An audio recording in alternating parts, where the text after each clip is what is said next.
Good morning, everyone. I hope you guys are all having a blessed day today. Hey, I wanted to talk to you today about the greatest battle you will ever face. And for most Christians, that is the battle of sexual sin. You know, God created sex, and it's good, as long as it is kept within the confines of marriage. And because our sexual desires are so strong, they literally control us. But because they're so strong, that is the greatest tool that the demonic host uses against you. Galatians 5:17 says, "For the flesh lusts against the spirit, and the spirit against the flesh. And these are contrary the one to the other, so ye cannot do the things that ye would." Anyone who gives in to this temptation, who gives in to their sexual desires, they're in bondage to Satan. He has them bound. The whole demonic host, just constant attack, constant attack. The more you give into it, the worse it gets. It is an absolute addiction. And sexual sin has consequences, and they can be very severe. The first one is demons can pass from one body to another during intercourse. The higher the body count, the greater that risk. Next is disease. You can catch something that you literally cannot get rid of. You will have for the rest of your life. Like hepatitis is one, AIDS is another. The list of diseases is endless. And the next one is pregnancy. You or your girlfriend have to deal with that. And an unwanted pregnancy, you can have a financial burden for 18 years. And what if you don't even like this person? You're bound to them for 18 years. You know, I know someone right now that a young person that's going through a divorce, and I mean it's brutal. And all I can think of is, man, they're lucky they didn't have kids. And the next one is every time you hook up with someone, you leave a little piece of yourself behind. And that is an absolute fact. The more people you've been with, the higher your body count, the less likely you will ever be able to cleave to another person for life. Galatians 5:1 says, "Stand fast therefore in the liberty wherewith Christ has made us free, and be not entangled again with the yoke of bondage."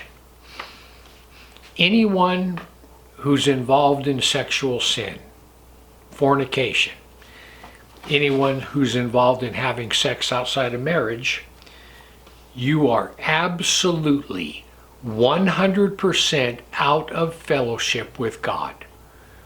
You cannot say, "Oh yeah, but me and my girlfriend are going to get married." No. If you're involved in sexual sin, pornography, anything along those lines, you are absolutely out of fellowship with God.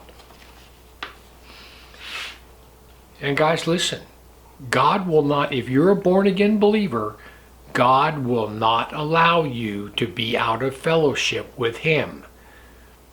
He will reach down there and He'll hit you upside the head and bring you back in fellowship.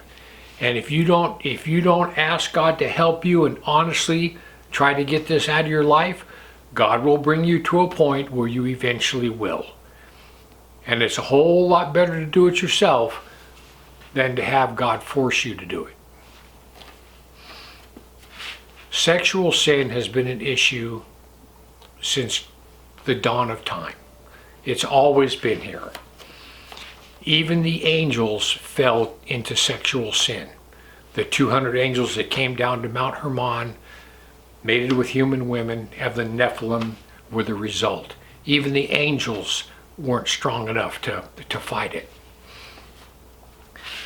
So listen, right now, sexual sin is just, it's higher than it's ever been. And of course, cell phones don't help. You know, you can go on your cell phone and watch porn in the privacy of your own home. No one sees what you're doing. It's not like you got to go down to some shady massage parlor like back in the old days. But listen, the reason it is getting so bad is because the demonic host, they know that their time is short, and they are in a frenzy attacking people. You know that the demonic host, the demons, are the disembodied spirits of the Nephilim. When they all died in the flood, their spirits are the spirits that roam the earth. And they're hungry, they're thirsty, and they have a sexual appetite, but they have no body. They cannot in any way relieve themselves. So what they do is they get a human being to run with a fantasy, you know, have sexual relations, and they tie themselves around the spinal cord of that person, and they actually get a little bit of relief. Don't think that you're having sex outside of marriage and there's not a demonic entity involved, because there is. John 8:32 says, "And ye shall know the truth, and the truth shall make you free." People, listen to me. Time is short. If you have any kind of sexual sin in your life, whether it be pornography, you're having an affair, you're sleeping with your boyfriend, you're sleeping with your girlfriend, whatever it is, I guarantee you, you are out of fellowship with God, and I guarantee you there are demonic entities involved. People, listen. You need to get on your knees, and you need to ask God to forgive you and to help you get out of this situation. And if you come to God with a pure heart and you ask Him to help you to get out of this situation, He will do it. If not, you're going to suffer some pretty extreme consequences. And those consequences are going to last a very long time. Anyhow, I just want to give you something to think about. Heaven or hell, you choose. Just remember, once you take your last breath, it's a done deal.